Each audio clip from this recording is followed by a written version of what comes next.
In today's video, I want to go through the difference between Duke Magna's Fury Warblade and then Junobotes' Juggernaut Warblade. Now, as you can see right up front, I do have the synergy for 3 dexterity on the Duke Magna's Warblade and only 2 dexterity on the Juggernaut Warblade from Junobot. However, that's not going to matter because I have 2 setups here. First of all, the test, you can see we have 50, 50, 16, and 50. And then if we go over to my dagger, we have 50, 50. We'll put a few in there, so it's 16 and then 50. So the stat setups are going to be exactly the same for these tests. Now, if you're wondering how to get your hands on these weapons, first of all, a Duke Magna's Fury Warblade can be obtained through the Butcher's Canyon 1-star dungeon. You can also get this guy through the Pity system. Junobotes' Warblade is another story. You're going to have to get this drop from a Junobot himself. That's the only place that you can get it unless you're planning on buying it through the auction house. So let's talk about Duke Magna's Fury Warblade. First of all, it has Duke Magna's Berserk melee heavy attack plus 95 for 6 seconds upon applying stun or shock with stunning blow. You're also getting 10 in dexterity and 10.2% cooldown speed.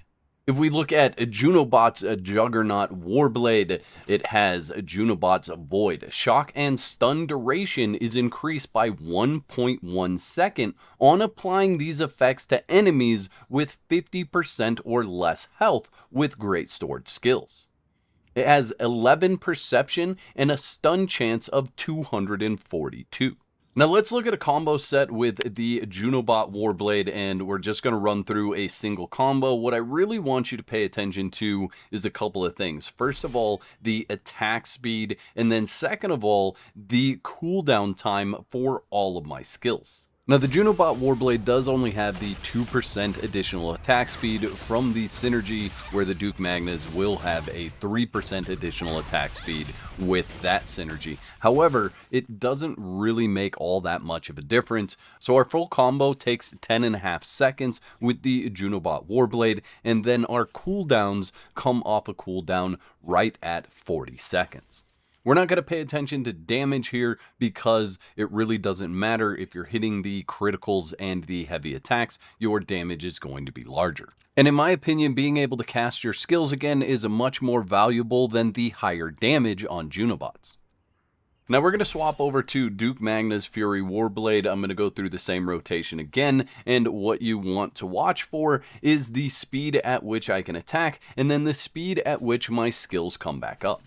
Now again, we're not going to pay attention to the damage here. We're going to pay attention to the combo, which takes 9.25 seconds, and then all of our cooldowns end at 37.25 seconds. And that means that we are just able to continue to do DPS with Duke Magna's Warblade on a much faster rotation. And it really doesn't matter whether you're engaging in PvE content or PvP content. The faster you can deal out damage, the better off you're going to be in both scenarios. Throne in Liberty and other games just like this are all about being the most proficient you possibly can be with your time. Now, I will say that Junobotes' Warblade obviously has the higher end for damage output. It's 71 above the Duke Magnas, as you can see there. However, not having the ability to go back through your skills as quick means that if you're not hitting the RNG for your heavy attacks and your critical hits, then you are missing out on just long sustained DPS from the cooldown speed from Duke Magna's Fury Warblade. Now, in my opinion, Junobotes' Warblade has its place in Throne in Liberty. Obviously, if you are jumping in on targets with other players that are getting enemies down to 50% health, you are able to help out by stunning them for 1.1 second longer. However, in a scenario where you're going in 1v1, it's likely that you've already gone through most of your skills to get them to that 50% health, and that you're not finishing your rotation with a stun, where the bonus attribute from Junobotes' Void is actually going to come into play.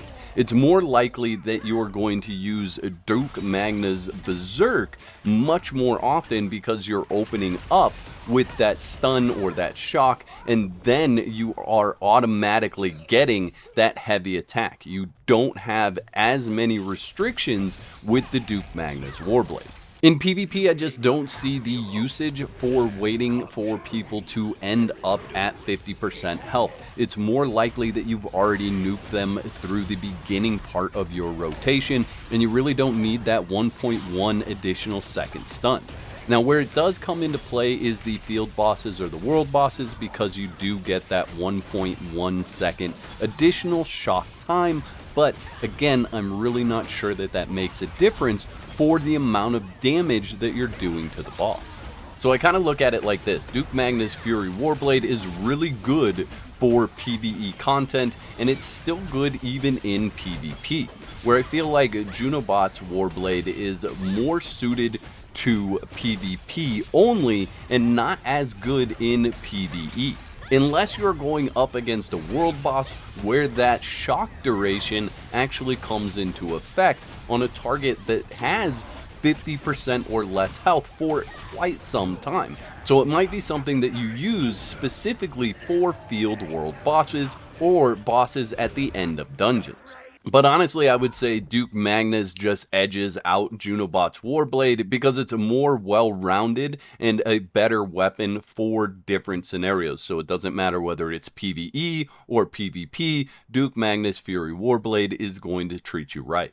And if you are going to go for a Junobotes Warblade, you definitely need to stack attack speed, as it is the slowest greatsword in Throne and Liberty right now. So at the end of the day, I feel like Junobotes Warblade is very situational, where Duke Magna's Warblade just seems to be a better all-around weapon. Now, I do want to check out a Dentist Greatsword. I haven't had a chance to get my hands on it yet, but hopefully at some point I'll get my hands on it and I will be able to review that Warblade as well. I'd like to thank all my YouTube members for your continued support. Y'all are absolute legends. Don't forget to whack the like button if you enjoyed the video, and subscribe for more content. And if you don't want to be out of whack, there's another video on the screen right now that you can click to support more of my content.